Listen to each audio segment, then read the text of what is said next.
Hello students, welcome again at my YouTube channel. आप सबका स्वागत है आपके अपने चैनल मैथफैक्ट पर। स्टूडेंट्स, आज की इस वीडियो के अंदर हम एक्सरसाइज 9.2 के क्वेश्चन सोल्व करने वाले हैं। लास्ट वीडियो के अंदर हमने बात की थी इसके एग्जांपल्स की। लगभग हमने इसके सभी एग्जांपल सोल्व कर लिए थे और एग्जांपल सोल्व करते समय मैंने आपको बताया था कि एक्सरसाइज 9.2 के जितने भी क्वेश्चन हैं वे काफ़ी महत्वपूर्ण हैं। हर क्वेश्चन के अंदर आपको एक अलग मेथड सीखने को मिलेगा। हम प्रतिस्थापन विधि को हल कर रहे हैं, प्रतिस्थापन विधि से समाकलन कर रहे हैं, तो इस विधि से समाकलन के अलग अलग मेथड्स भी हैं।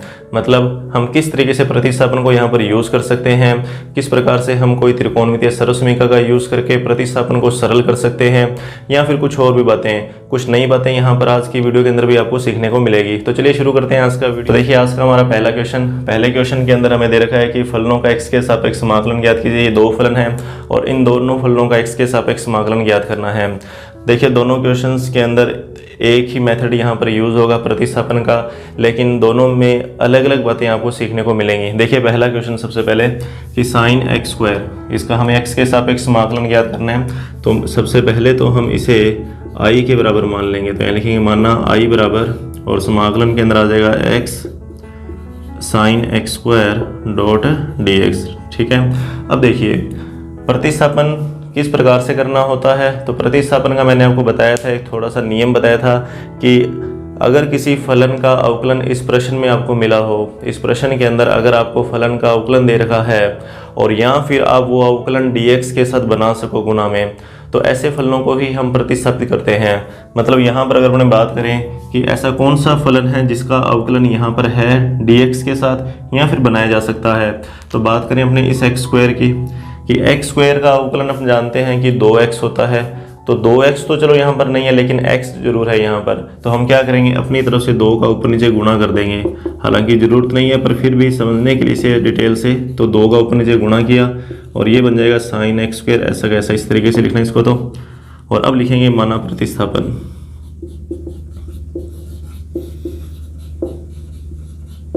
तो इसमें प्रतिस्थापन लिखेंगे कि एक्स स्क्वायर बराबर टी, और फिर लिखेंगे कि दोनों पक्षों का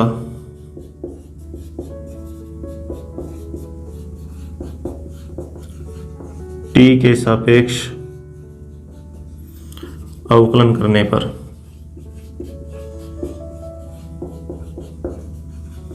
तो एक्स स्क्वायर का अवकलन होगा 2x, फिर x का होगा dx बटा dt, और t का t के सापेक्ष अवकलन 1। तो यहाँ से 2x dx का मान जो है वो कितना बन जाएगा, dt बन जाएगा। तो ये वाला जो मान है 2x dx बराबर dt, ये यहाँ 2x और इस dx की जगह हम यूज़ करेंगे। तो i बराबर क्या बनेगा, 1/2। तो 2x और dx की जगह तो dt लिख दिया यहाँ पर, और फिर साइन और x स्क्वायर को माना हुआ t, तो यहाँ आ जाएगा साइन t, और साइन t का समाकलन हम जानते हैं तो माइनस का कोस t। तो i बराबर माइनस का निशान लग जाएगा और इधर आ जाएगा कोस टी प्लस में c, और लास्ट में t का मान लिख देंगे। तो t का मान एक्स स्क्वायर है, तो i बराबर -1/2 cos x square plus c। इस तरीके से इसको सोल्व करना है।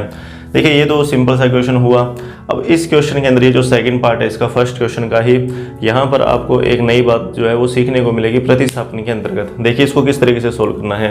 तो देखिए, सेकंड पार्ट, ठीक है, ये फर्स्ट क्वेश्चन का सेकंड पार्ट है। तो इसको भी पहले i के बराबर मान लेंगे, x root x square plus 1 dot dx।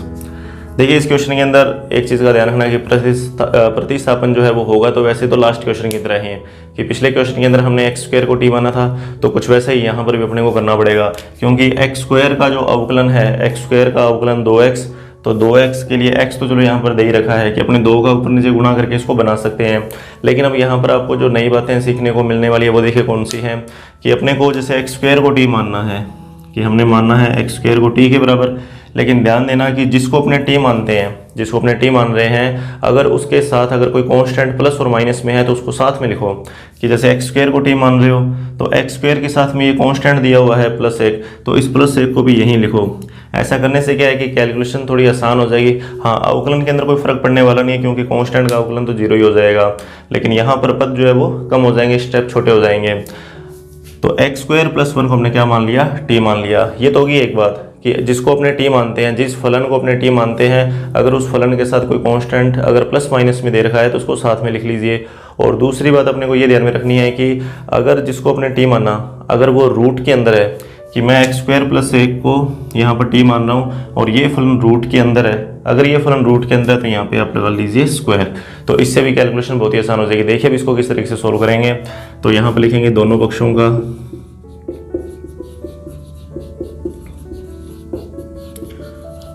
T के सापेक्ष अवकलन करने पर तो एक्स स्क्वायर का बन जाएगा 2x और फिर x का बनेगा dx बटा dt, कॉन्स्टेंट का 0 हो जाएगा, टी स्क्वायर का 2t, 2 से 2 कैंसिल हो जाएगा, तो x डॉट dx बराबर t डॉट dt। तो ये हमारे पास x और इस dx का मान आ गया t dt। तो i बराबर देखिए क्या बनेगा t dt। तो ये जो t dt है ये तुमने लिखा x और dx की जगह, और फिर रूट के अंदर, ठीक है, रूट के अंदर ये जो एक्स स्क्वायर प्लस 1 इसको हमने क्या माना हुआ है, टी स्क्वायर माना हुआ है, तो रूट में आ जाएगा ये टी स्क्वायर, स्क्वायर से ये रूट कैंसिल हो जाएगा, तो आई बराबर बन जाएगा टी स्क्वायर, ठीक है, ये टी और ये टी स्क्वायर और ये डी टी, और टी स्क्वायर का जो समाकलन है वो एक्स की पावर एन वाले सूत्र से हो जाएगा 2 + 1 पावर में, और नीचे भी 2 + 1, तो आई बराबर टी क्यूब बटा में 3 प्लस में सी, और लास्ट में टी का मान लिखना है, तो टी का मान रूट एक्स स्क्वायर प्लस 1, तो यहाँ आ जाएगा रूट के अंदर, ठीक है, और इसकी पावर 3 और बटा में 3, तो ये आई का मान प्लस में सी, कि टी का जो मान है वो रूट एक्स स्क्वायर प्लस 1 है और उसकी पावर 3, चाहो तो रूट को आप हाफ के रूप में लिख के पावर हाफ के रूप में 3/2 भी लिख सकते हैं, बाकी इतना छोड़ दोगे तो भी सही है। बात करते हैं अपने इसके नेक्स्ट क्वेश्चन की। तो देखिए इसके सेकंड क्वेश्चन का फर्स्ट पार्ट आपको फलन दे रखा है e की पावर x माइनस में sin x और बटा में e की पावर x प्लस में cos x, तो इसका भी x के सापेक्ष समाकलन अपने को ज्ञात करना है। तो पहले तो अपने इसको i के बराबर मान लेंगे, तो मानना i बराबर e की power x minus sine x और फिर बटा में e की power x plus cos x। तो प्रतिस्थापन करने के लिए यहाँ देख लीजिए कि कौन सा फलन ऐसा है जिसका अवकलन dx के गुणा में है। तो देखिए यहाँ पर तो अपने को साफ ही पता लग रहा है कि इन दोनों का जो अवकलन है कि e की पावर x का अवकलन e की पावर x होता है और cos x का अवकलन माइनस का sin x होता है, तो वो ऊपर अपने को साफ दिखाई दे रहा है कि dx के गुणा में, तो इसका मतलब इस हर को अपने t मानेंगे, तो यहाँ लिखेंगे माना प्रतिस्थापन।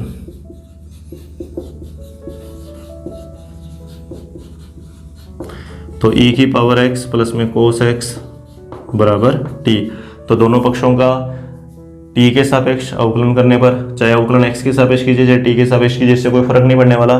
तो e की पावर x का अवकलन e की पावर x, cos का अवकलन माइनस का sin x, ठीक है, और सामने dt बटा में dx, ये जो अवकलन किया मैंने वो x के सापेक्ष किया है, ठीक है। अब कोई भी तरीका यूज़ कर सकते हैं, उससे कोई फर्क नहीं पड़ने वाला, आप चाहे तो t के सापेक्ष अवकलन कीजिए चाहे x के सापेक्ष अवकलन कीजिए, बात एक ही है। तो ये dx इधर आ जाएगा, तो e की पावर x माइनस में sin x फिर डॉट dx बराबर dt। तो अब ये वाला जो मान है ऊपर अपने को दे रखा है e की power x minus sine x dot dx, तो ये बराबर आ जाएगा dt के, तो i बराबर ऊपर तो आ गया dt और नीचे वाले को हमने t माना हुआ है और इसके गुणा में 1 लगा देंगे, तो 1/t का t के सापेक्ष समाकलन हम जानते हैं log mod t होता है, तो i बराबर log mod t plus c, और लास्ट में t का मान अपने को लिखना ही है, तो ये बन जाएगा e की पावर x प्लस में cos x प्लस में c। बात करते हैं हमने इसके सेकंड पार्ट की। तो देखिए सेकंड पार्ट के अंदर जो फलन दे रखा मैंने उसको i के बराबर लिख दिया समाकलन के लिए कि e की पावर x बटा में रूट 1 प्लस e की पावर x, इसका आपको x के सापेक्ष समाकलन ज्ञात करना है। तो यहाँ देखिए कि t अपने किसको माने, तो वही तरीका कि ऐसा कौन सा फलन है जिसका अवकलन dx के गुणा में है, तो dx के गुणा में e की पावर x है, e की पावर x का ही अवकलन है जो कि नीचे अपने को दे भी रखा है। तो यहाँ पर लिखेंगे अपने माना प्रतिस्थापन, तो e की पावर x बराबर t, अच्छा कांस्टेंट प्लस में है तो वो उसको साथ में लिख लीजिए, और ये रूट में है तो इधर स्क्वायर लगा लीजिए, ठीक है, कि अगर कोई कांस्टेंट जिसको अपने t मानते हैं उसके साथ अगर कोई कांस्टेंट प्लस माइनस में तो उसको साथ में लिखिए, और अगर वो रूट में है तो बराबर में स्क्वायर लगा लीजिए, कैलकुलेशन आसान हो जाएगी। दोनों पक्षों का अपने अवकलन कर देंगे, तो दोनों पक्षों का अवकलन करने पर वो लाइन लिख लेंगे, एक का 0 हो जाएगा, e की x का रहेगा अवकलन e की x, ठीक है, और इधर से बन जाएगा अपना टी स्क्वायर का 2t और dt बटा में dx, ठीक है, x के सापेक्ष मैंने अवकलन किया है, ये dx इधर आ जाएगा, तो e की पावर x डॉट dx बराबर 2t dt, तो ये वाला जो मान है ये हमें यहाँ पे साफ दिखाई दे रहा है, e की पावर x और dx। तो e की पावर x और dx की जगह क्या लिखना अपने को, 2t dt लिखना है। तो देखिए क्या बनेगा ये i बराबर, तो ऊपर तो आ गया 2t dt और बटा में रूट, और अंदर वाले को हमने क्या माना हुआ है, टी स्क्वायर माना हुआ है। ठीक है, रूट के अंदर वाले पद को मैंने टी स्क्वायर माना हुआ है। तो देखिए स्क्वायर से तो ये रूट कैंसिल हो जाएगा, फिर इस टी से ये टी कैंसिल हो जाएगा, तो आई बराबर ये 2 बाहर आ जाएगा, अंदर कुछ भी नहीं है तो 1 डॉट डी टी। और हम जानते हैं कि 1 का टी के सापेक्ष समाकलन टी प्लस में सी को लास्ट में अपने को टी का मान लिखना है। तो टी का मान आ जाएगा रूट के अंदर e की पावर x प्लस 1। तो इस तरीके से इस क्वेश्चन को सोल्व करना है। बात करते हैं इसके नेक्स्ट क्वेश्चन की। तो देखिए थर्ड क्वेश्चन का फर्स्ट पार्ट, इस क्वेश्चन के अंदर अपने को रूट e की पावर x प्लस 1 का x के सापेक्ष समाकलन ज्ञात करना है। देखिए इस क्वेश्चन के अंदर एक पद के अलावा और कुछ भी नहीं दे रखा, तो यहाँ पर प्रतिस्थापन करना अभी अपने को डायरेक्ट तो नहीं पता लग पाएगा कि अगर आप इस क्वेश्चन को फर्स्ट टाइम कर रहे हो तो हम देख के नहीं बता सकते कि यहाँ पर किस तरीके से इस क्वेश्चन को सोल्व करना है। तो देखिए इस क्वेश्चन को अपने सोल्व करेंगे कुछ अलग तरीके से, हालांकि प्रतिस्थापन तो वही जो हमने लास्ट क्वेश्चन के अंदर भी किया उसी तरीके का यहाँ पर प्रतिस्थापन हम करेंगे, लेकिन आगे जाके ये जो क्वेश्चन है वो एक अलग ही तरीके के अंदर चेंज होने वाला है। देखिए इसको किस तरीके से सोल्व करना है। पहले तो यहाँ लिख लेंगे कि माना प्रतिस्थापन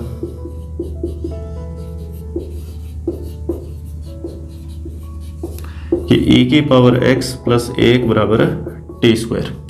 फिर दोनों पक्षों का हम अवकलन कर देंगे x के सापेक्ष, तो e की पावर x का अवकलन e की पावर x रहेगा, इस 1 का 0 हो जाएगा, टी स्क्वायर का 2t और फिर t का dt बटा में dx।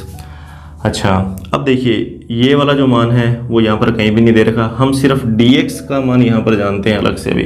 तो इस dx को अपने इधर ले आएंगे, देखिए dx बराबर 2t dt और ये e की पावर x इधर नीचे आ जाएगा। तो dx का मान देखिए क्या बनेगा, 2t dt और बटा में e की पावर x का मान यहाँ से निकाल लेंगे, यहाँ से e की पावर x का मान आएगा टी स्क्वायर माइनस 1, तो यहाँ लिख दूंगा मैं टी स्क्वायर माइनस 1, तो ये dx का मान है।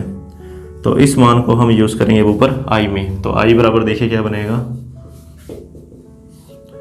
तो रूट के अंदर वाले को टी स्क्वायर माना हुआ है तो यहाँ तो आ जाएगा रूट के अंदर टी स्क्वायर।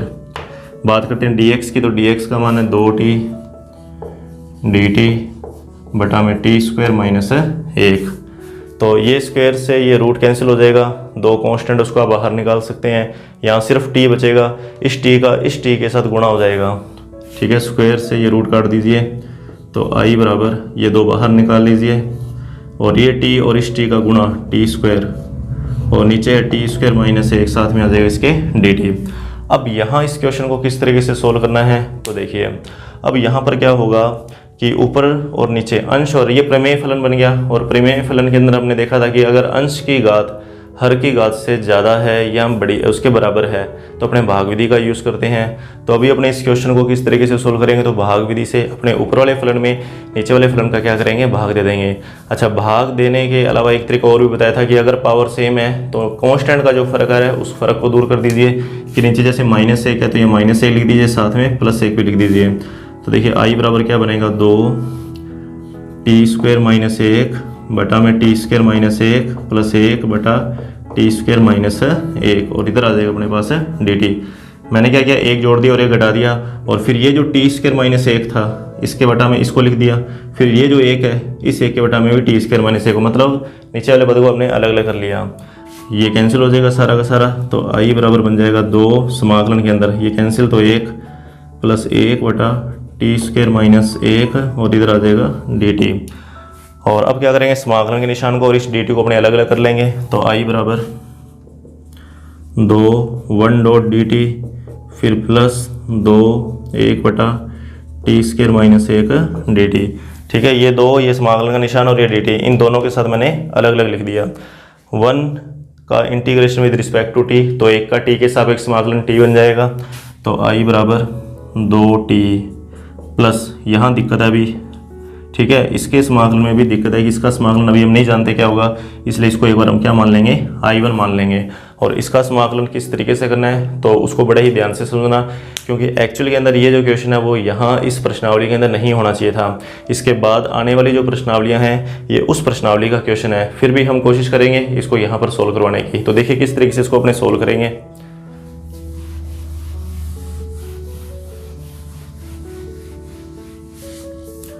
तो I1 हमने माना किससे, I1 हमने मान लिया 1/t² माइनस 1 को dt। अब देखिए इसका समाकलन अब यहाँ पर अपने को किस तरीके से करना है। तो इसका समाकलन करने के लिए हम सबसे पहले तो यहाँ पे लिखेंगे 1 का स्क्वायर और फिर इसके हम कर देंगे गुणनखंड कि t माइनस 1 और t प्लस 1। अब देखिए ऊपर कांस्टेंट है और नीचे ये दो अपने को पद दे रखे हैं गुणा में, और इन दोनों पदों में ध्यान दें, इन दोनों पदों में 2 का अंतर है। अगर मैं इन दोनों के अंतर की बात करूं कि t प्लस 1 और t माइनस 1, अगर इसमें से इसको माइनस करें तो 2 आएगा। मतलब ये कुछ इस तरीके से है कि जैसे 1/3 गुणा 5, कुछ इस तरीके से, ठीक है, कि यहाँ पर -1 और यहाँ पर +1 है, तो इसमें +2 करोगे, यहाँ +2 करोगे तो ये आएगा।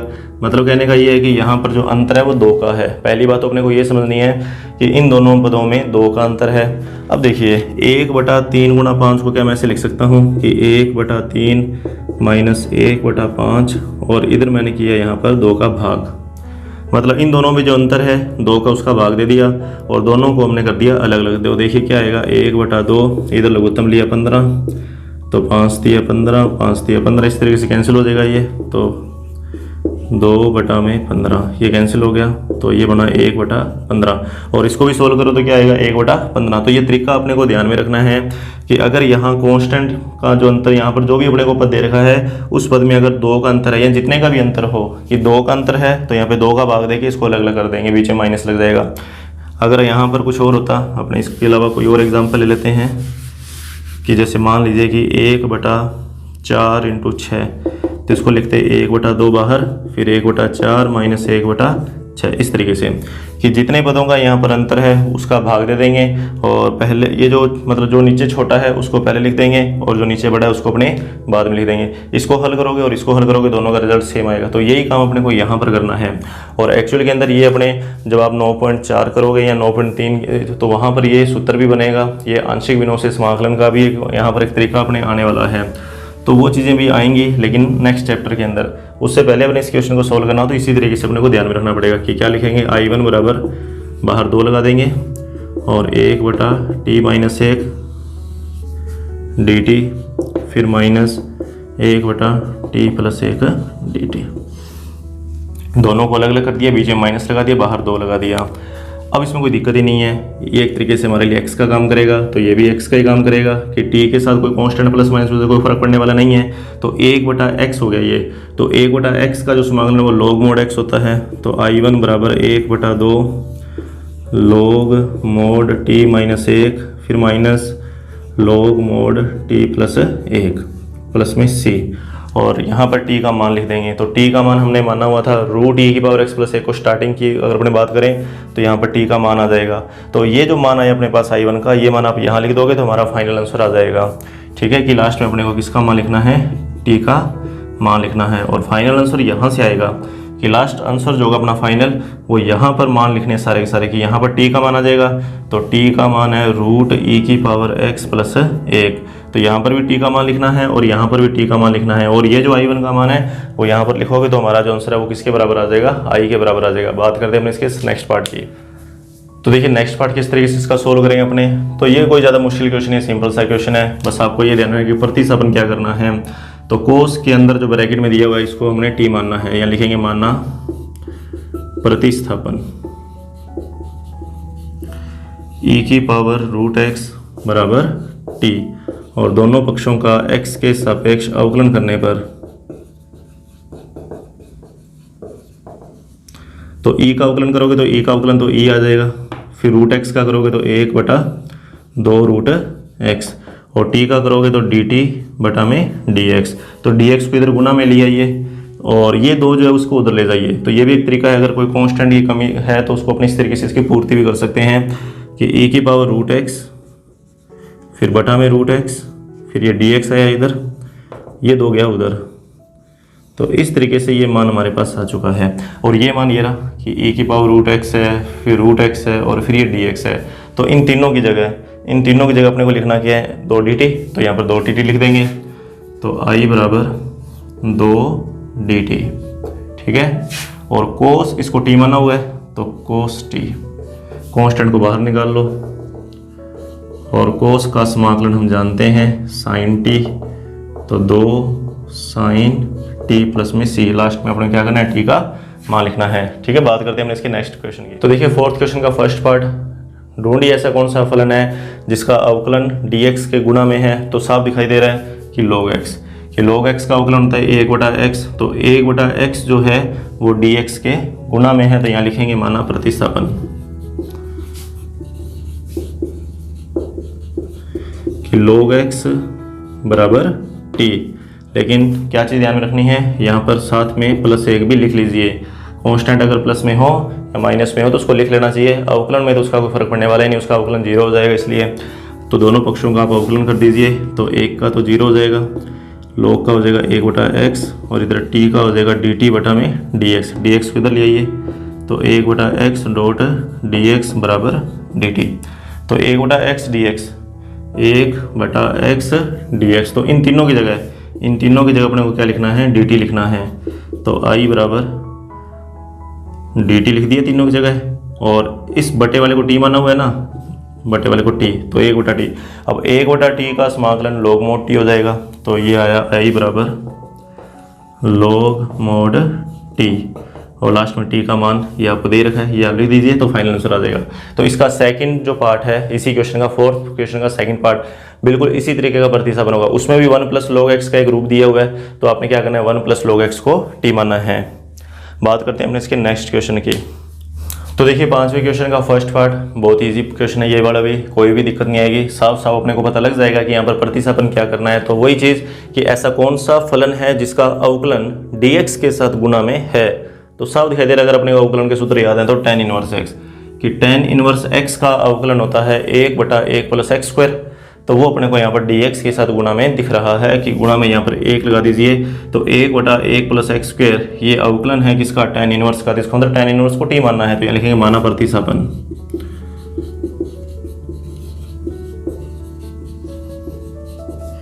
कि tan इनवर्स x बराबर t, और जिसको अपने t मान रहे हैं उसके साथ अगर कोई कांस्टेंट है उस कांस्टेंट को साथ में लिख लेना, कोई फर्क पड़ने वाला नहीं है। तो m को यहाँ पर साथ में लिख लीजिए, गुणा में तो भी लिख लीजिए, कोई फर्क नहीं पड़ेगा।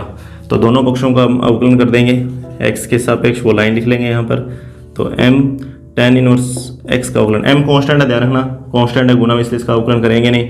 tan इनवर्स का अवकलन 1/1 + x², और t का हो जाएगा dt बटा dx, और बटा वाला जो dx है उसको आप इधर गुणा में ले आइए।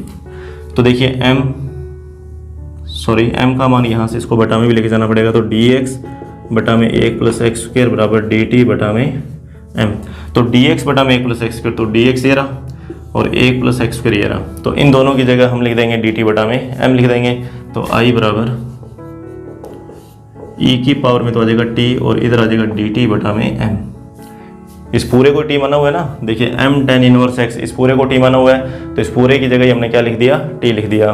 m कांस्टेंट है, समाकलन के निशान से बाहर निकाल लो इसको, तो i बराबर 1/m e की पावर t dt, और e की पावर t का समाकलन हम जानते हैं कितना होता है, e की पावर t ही होता है प्लस में c, लास्ट में आपको t का मान लिखना है, तो ये t का मान आ जाएगा यहाँ पर। तो i बराबर 1/m e की power m tan inverse x plus में c। बात करते हैं इसके सेकंड पार्ट की। तो देखिए पांचवें क्वेश्चन का सेकंड पार्ट, इसमें साइन की पावर में p है और कोस की पावर में p + 2 है, p कांस्टेंट है। तो देखिए इस क्वेश्चन को अपने किस तरीके से सोल्व करेंगे, तो यहाँ पर भी आपको एक नया तरीका सीखने को मिलेगा। तो देखिए सबसे पहले तो अपना जो काम है वो क्या है कि साइन की पावर जो p है इसको तो अलग रखना ही है, नीचे कोस की पावर p + 2 है ना, तो इसको क्या करेंगे, घातों के नियम से पावर को अलग अलग कर लेंगे, कि ऊपर घातों का जोड़ है तो आधार को समान रखते हुए अलग अलग गुणा में लिख देंगे, कि कोस की पावर p अलग हो जाएगी, कोस की पावर 2 अलग हो जाएगी। ठीक है, घातों का नियम है। अब ये वाला जो पद है, ये वाला जो पद है ये बन जाएगा tan की पावर p। ठीक है, tan की पावर p, और कोस स्क्वायर गुणा में 1 लगा दीजिए, तो 1/cos² बन जाएगा sec²x। और अब इस क्वेश्चन के अंदर कोई भी दिक्कत नहीं है, क्योंकि यहाँ पर देखिए tan का अवकलन अगर मैं इसको ऐसे लिख दूँ tan x की पावर पूरे की पावर p, कोई फर्क नहीं पड़ने वाला, तो tan x का अवकलन ये रहा sec²x। तो यहाँ प्रतिस्थापन करेंगे अपने, तो माना प्रतिस्थापन कि tan x बराबर t, तो sec²x। ठीक है, और सामने आ जाएगा dt बटा में dx, ये dx इधर गुना में आ जाएगा। देखिए ये बीच वाला स्टेप आप चाहो तो छोड़ना चाहो तो छोड़ भी सकते हो, मतलब डायरेक्ट आप sex square x D x बराबर डी टी, कि अपने ये जैसे डी एक्स को इधर गुना में लेकर आते हैं तो अब अपने को तो जैसे पता लग ही रहा है कि एक तरफ डी टी आएगा और एक तरफ डी एक्स आएगा। तो हर क्वेश्चन के अंदर अब अपने को इस तरीके से बीच वाला ये स्टेप लिखने की जरूरत भी नहीं है, हम डायरेक्ट इधर डी एक्स और इधर डी टी आसानी से अलग अलग करके पहले से लिख दें तो कोई फर्क पड़ने वाला नहीं है। तो अभी अपने नेक्स्ट क्वेश्चन के अंदर जो भी अपने बात करेंगे तो वहाँ पर अपने डी एक्स और डी टी को अलग अलग करके ही लिखेंगे। तो देखिए सेक्स स्क्वायर एक्स और डी एक्स की जगह डी टी अपने को लिखना है, तो इन दोनों की जगह डी टी आ जाएगा, तो क्या बनेगा ये आई बराबर टी की पावर पी डी टी। ठीक है, टी हमने 10 को माना हुआ है, पावर में पी, पी कॉन्स्टेंट है, तो ये एक्स की पावर एन वाला सूत्र है, तो उसके सूत्र के अनुसार ये बन जाएगा पी प्लस 1 और नीचे भी आ जाएगा पी प्लस 1, लास्ट में सी, और अपने को लास्ट में टी का मान लिखना है। तो टी का मान कितना है 10x। ठीक है, तो देखिए 6th का फर्स्ट पार्ट, डायरेक्ट त्रिकोणमितीय सूत्रों का यूज़ कीजिए और इसको सरल कर लीजिए कि अभी एक बार प्रतिस्थापन की जरूरत नहीं है, सीधा लिखेंगे कि 1/रूट, तो 1 प्लस कोस का सूत्र होता है 2 कोस स्क्वायर एक्स। ठीक है, 1 प्लस कोस 2 थीटा बराबर 2 कोस स्क्वायर थीटा होता है, तो मैंने लिख दिया 2 कोस स्क्वायर एक्स। रूट 2, ये रूट 2 बाहर आ जाएगा समाकलन के निशान से, तो 1/√2 स्क्वायर से कोस का रूट कट जाएगा, और ठीक है ये पहले 2 बाहर निकाले ना, उसके बाद में स्क्वायर से रूट काटना है, यहाँ डायरेक्ट यहाँ पहले नहीं कटेगा, पहले 2 को बाहर निकालेंगे, तो जब 2 बाहर आ जाएगा तो फिर ये स्क्वायर से कोस का रूट कैंसिल हो जाएगा, नीचे कोस बचेगा, तो 1/cos x और फिर dx, और कोस ऊपर चला जाएगा, तो 1/√2 और ये बन जाएगा sec x। sec x का समाकलन हमने कल देखा ही था, sec x का समाकलन होता है log mod sec x plus में 10x, और एक और इसका सूत्र था log mod 10 π/4 प्लस में x/2, तो दोनों में से कोई भी लिख दीजिए, दोनों ही सही माने जाएंगे, और ये आ गया log mod sec x plus 10x plus में c। ठीक है, तो इसका सेकंड पार्ट भी कुछ इसी तरीके का है, त्रिकोणमितीय सर्वसमीकरणों का यूज़ करना है, कुछ रूपांतरण करने हैं आपस में ही, कोई प्रतिस्थापन नहीं करना, कुछ अलग से कोई और तरीका यहाँ पर यूज़ नहीं करना, सिर्फ हमें त्रिकोणमितीय सूत्रों का ध्यान रखना है। कैसे करेंगे इस क्वेश्चन को देखिए, आई बराबर 1/sin x cos x dx, फिर cos x बटा में sin x cos x dx, कि हमने क्या किया, नीचे वाले पद को दोनों के बटा में अलग अलग लिख दिया, समाकलन के निशान को और dx को अलग अलग कर दिया। अब देखिए यहाँ पर करना क्या है, अगर मैं 2 का ऊपर से गुणा कर दूँ तो कोई फर्क पड़ने वाला नहीं है, इधर कोस से कोस कैंसिल हो जाएगा, यहाँ देखिए क्या होगा, ये 2 sin x cos x सूत्र है, अगर याद हो तो sin 2x का प्लस में यहाँ 1 रह जाएगा, तो 1/sin ये होता है cosec x, और इधर भी 1/sin है, तो ये भी क्या बन जाएगा, cosec 2x बन जाएगा, यहाँ लिख देंगे cosec 2x। और cosec का समाकलन भी हमने देखा ही था लास्ट वीडियो के अंदर, cosec का समाकलन 2 समाकलन थे, हम छोटे वाला सूत्र यहाँ पर यूज़ करेंगे log mod 10x/2 वाला, और एक और सूत्र था log mod cosec x minus cot x, चाहे आप किसी भी तरीके से कह लीजिए एक ही बात है। तो ये बनेगा आई बराबर 2 log mod cosec minus cot. ठीक है, लेकिन ध्यान देना यहाँ पर बटा में आपको क्या लिखना है 2, क्योंकि x का गुणांक है, तो समाकलन हो जाने के बाद x के गुणांक का भाग देना होता है, और इधर अच्छा ये जो 2 है ये सिर्फ इसी के गुणा में है, इधर वाले के गुणा में नहीं है, इस चीज़ का भी ध्यान रखना। प्लस में कोसेक x का समाकलन यहाँ पर लिख देंगे log mod cosec x minus cot x plus में c। ठीक है, आप चाहे तो 10x/2 वाला सूत्र भी लगा सकते हैं, log mod 10x/2, दोनों ही सही माने जाएंगे। बात करते हैं अपने नेक्स्ट क्वेश्चन। देखिए 7th का फर्स्ट पार्ट, लास्ट वीडियो के अंदर इस तरीके का भी एक क्वेश्चन हमने सोल्व किया था, मैंने आपको 4 सूत्र लिखवाए थे अलग से, तो वो 4 सूत्र देखिए कौन से थे। हमने लिखा था कि 2 sin a, मैं उनमें सभी एक ही सूत्र लिख रहा हूँ, 2 sin a sin b, क्योंकि यहाँ पर दोनों साइन गुणा में हैं, तो 2 sin a sin b का सूत्र हमने sin a cos b के रूप में, या cos a cos b, या cos a sin b के रूप में, इस तरीके से टोटल 4 सूत्र लिखे थे। तो उनमें से आज अपने को 2 sin a sin b वाला रूप लिखना है कि 2 sin a sin b किसके बराबर होगा, तो ये बराबर होता है cos a minus b minus cos a plus b, और a बराबर तो लिखना है बड़ा एंगल, तो बड़ा एंगल यहाँ पर है 3x, और b बराबर अपने को लिखना है 2x। तो क्या बनेगा ये, अच्छा ये जो 2 था इसको बटा में ले जाएंगे, क्योंकि यहाँ पर 2 नहीं दे रखा गुना में, तो इसलिए इस 2 को यहाँ से हटा देंगे, इस 2 को दोनों के बटा में अलग अलग लिख देंगे। तो ये बनेगा कोस, दोनों का घटाव करना है, 3x माइनस 2x पूरे के बटा में 2, फिर कोस 3x प्लस में 2x पूरे के बटा में 2, मतलब ये बनेगा कोस x बटा में 2, फिर कोस 5x बटा में 2। तो ये मान अपने को इसकी जगह यूज़ करना है। तो आई बराबर समाकलन में आ जाएगा कोस एक्स बटा में 2 dx माइनस कोस 5x बटा में 2 dx। 2 बाहर आ जाएगा, कोस का समाकलन साइन बन जाएगा, इधर भी कोस का समाकलन साइन बन जाएगा, लेकिन x का गुणांक 5 है, उसका लास्ट में अपने को भाग भी देना है इस तरफ, लास्ट में c जोड़ देंगे, बस इतना ही है। तो देखिए 7वें का जो सेकंड पार्ट है वो एक्चुअली के अंदर 9.1 के अंदर का एक एग्जाम्पल भी था, उसी एग्जाम्पल के अकॉर्डिंग हम इसको आज सॉल्व करने वाले हैं। तो देखिए क्या करना है इसमें। देखिए अभी ये बीच में जो क्वेश्चन आ रहे हैं ना, ये सारे के सारे त्रिकोणमितीय सर्वसमीकरणों का यूज़ करके सोल्व हो रहे हैं। कि अभी तक इसमें उन्होंने कोई भी प्रतिस्थापन वगैरह नहीं किया, कि इससे पहले वाले क्वेश्चन प्रतिस्थापन के थे। अभी बीच में जो क्वेश्चन है वो त्रिकोणमितीय सर्वसमीकरणों के एक दूसरे में रूपांतरण है, ठीक है, रूपांतरण विधि अपने इसको कह सकते हैं। देखिए इसमें क्या करेंगे, जो एक है, ये जो एक है, इस एक को मैं लिख रहा हूँ कोस स्क्वायर एक्स बटा 2 प्लस साइन स्क्वायर एक्स बटा 2, ठीक है। इस एक को हमने लिख दिया कि कोस स्क्वायर थीटा प्लस में साइन स्क्वायर थीटा। हम जानते हैं cos square theta plus sine square theta बराबर 1 होता है। मैंने एंगल हाफ लिखा है यहाँ पर। बात करते हैं अपने साइन एक्स की। तो साइन एक्स का भी मैंने आपको सूत्र बताया हुआ है, ये है 2 साइन एक्स बटा 2 कोस एक्स बटा 2। और ये सूत्र किस तरीके से बनता है, ये बनता है साइन 2 थीटा से, कि 2 साइन थीटा कोस थीटा। ये साइन 2 थीटा का सूत्र है, और 2 थीटा की जगह यहाँ पर एक्स लिख दोगे तो ये वाला सूत्र बन जाएगा, ठीक है। अगर अपने यहाँ पर 2 थीटा की जगह एक्स लिख दें तो थीटा का मान आएगा x बटा 2। इसका यूज़ करोगे तो ये सूत्र बन जाएगा। अच्छा, ए स्क्वायर फिर बी स्क्वायर माइनस का 2ab, तो ये a माइनस बी का होल स्क्वायर है। तो आई बराबर a माइनस बी, ठीक है, a माइनस बी का होल स्क्वायर। स्क्वायर से रूट कटने वाला है और सिर्फ बचा हमारे पास आई बराबर कोस x बटा 2 माइनस का साइन x बटा 2 dx।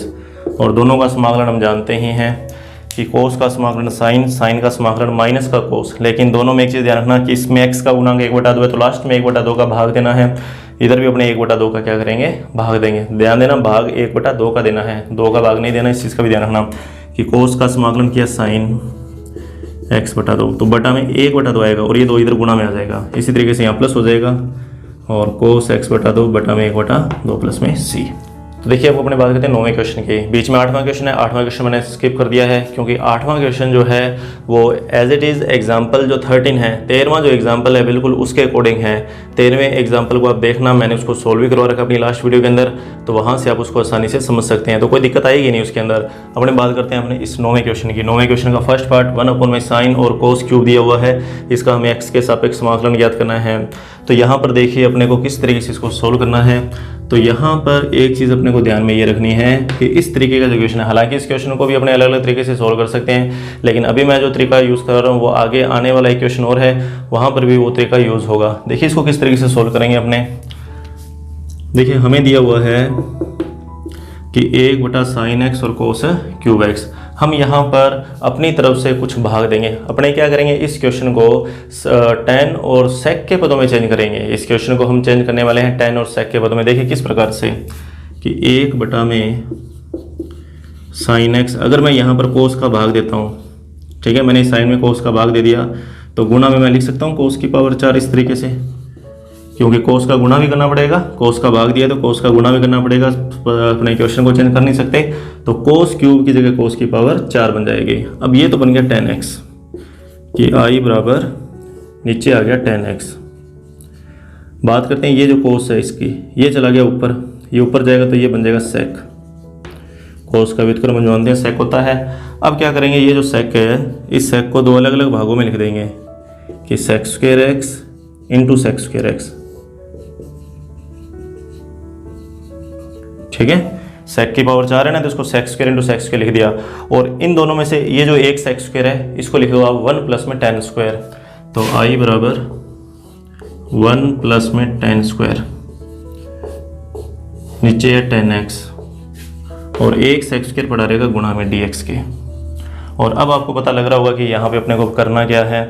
तो करना क्या है, tan x को t मानना है। तो tan x को अगर मैं t मानता हूँ, अगर मैं tan x को t मानता हूँ तो इसका अवकलन बनेगा sec स्क्वायर x फिर dx और इधर आ जाएगा क्या, dt। तो मैंने अभी डायरेक्ट लिखा dx और उधर dt, मतलब इधर अवकलन कर दो फिर dx लगा दो, इधर अवकलन कर दो dt लगा दो, ठीक है। इस तरीके से अपने को लिखना है। तो 1 प्लस में टी स्क्वायर, ऊपर बनेगा 1 प्लस में टी स्क्वायर, 10x बराबर टी माना हुआ है तो 1 प्लस में टी स्क्वायर, और नीचे भी आ जाएगा टी और सेक स्क्वायर एक्स और ये डी एक्स, इसकी जगह आ जाएगा डी टी। और अब इस क्वेश्चन में कोई दिक्कत आई नहीं, नीचे वाले टी को दोनों के बटा में अलग अलग लिख लीजिए। तो एक बटा टी अलग हो जाएगा, प्लस में टी स्क्वायर के बटा में जब टी लिखोगे तो सिर्फ टी रह जाएगा, और टी का समाकलन, उधर वाले टी का समाकलन हो जाएगा टी स्क्वायर बटा में 2, और एक बटा टी का समाकलन हो जाएगा log mod टी, लास्ट में सी जोड़ देंगे, टी का मान लिख देंगे। तो अब देखिए 9वें क्वेश्चन का सेकंड पार्ट में 1 प्लस में एक्स फिर e की पावर एक्स, नीचे कोस स्क्वायर और फिर एक्स e की पावर एक्स और इधर डी एक्स दिया हुआ है गुणा में। देखिए यहाँ पर भी अपने को प्रतिस्थापन विधि ही काम में लेनी पड़ेगी, और फलन के अंदर ये जो फलन है इस फलन को ही टी मानना पड़ेगा क्योंकि इसका अवकलन ऊपर बनेगा। तो देखिए किस तरीके से कि माना प्रतिस्थापन, ये फिर से प्रतिस्थापन का क्वेश्चन आ चुका है। तो माना प्रतिस्थापन x e की पावर x बराबर t, तो ये दोनों गुणा में, तो गुणा वाले सूत्र से अपने इसका अवकलन कर देंगे। पहले x ऐसा कैसा, e का अवकलन किया वापिस e आ जाएगा, फिर e ऐसा कैसा x का गया 1, और अवकलन हो गया तो इधर dx लगा देंगे, और t के लिए dt लिख देंगे क्योंकि t का अवकलन 1 हो जाएगा, लेकिन लास्ट में dt तो अपने को लिखना ही है। ठीक है, तो वो बीच में एक्स्ट्रा मैंने छोड़ दिया, वो मैंने आपको बता भी दिया इसको अपने क्यों छोड़ रहे हैं। e की पावर x कॉमन निकाल लेंगे तो x प्लस में 1 रह जाएगा, e की पावर x फिर dx और सामने आ जाएगा dt। तो ये जो मान है सारा का सारा, ठीक है, ये मान अपने को यहाँ पे दिखाई दे रहा है कि 1 प्लस में x तो 1 प्लस में x e की x dx, तो ये सारा का सारा मान dt में चेंज हो जाएगा। तो ये बना dt बटा में कोस स्क्वायर t, ठीक है, इन दोनों की जगह dt आ जाएगा, नीचे कोस स्क्वायर t बन जाएगा, और गुणा में 1 लगा देना तो 1 बटा कोस स्क्वायर बन जाएगा सेक स्क्वायर, और सेक स्क्वायर का समाकलन होता है 10 प्लस में c, और लास्ट में t का मान लिखना है आपको x e की पावर x। ठीक है, अब देखिए इसका जो 10वां क्वेश्चन है, ये तो हुआ 9वां क्वेश्चन। 10वां क्वेश्चन, इससे पहले 9.1 से संबंधी जो एग्जाम्पल थे, जो लास्ट वीडियो के जो एग्जाम्पल मैंने आपको करवाए हैं, उदाहरण नंबर 10वें उदाहरण का जो थर्ड पार्ट है, इसको देख के, और मैंने इसको सोल्व भी करवा रखा है, तो 10वें का फर्स्ट और सेकंड पार्ट ये दोनों आप खुद अपने स्तर पे सोल्व करेंगे, और उसके बाद में ये जो 11 से लेकर 16 तक के जो क्वेश्चन है, ये सारे के सारे क्वेश्चन हम कवर करेंगे अपनी नेक्स्ट वीडियो के अंदर। तब तक के लिए आप ये 10 क्वेश्चन जो है इनका अभ्यास कर लीजिए, और एग्जाम्पल जो अगर आपके बचे हुए हैं तो उनको भी सोल्व करके देख लीजिए। Thank you.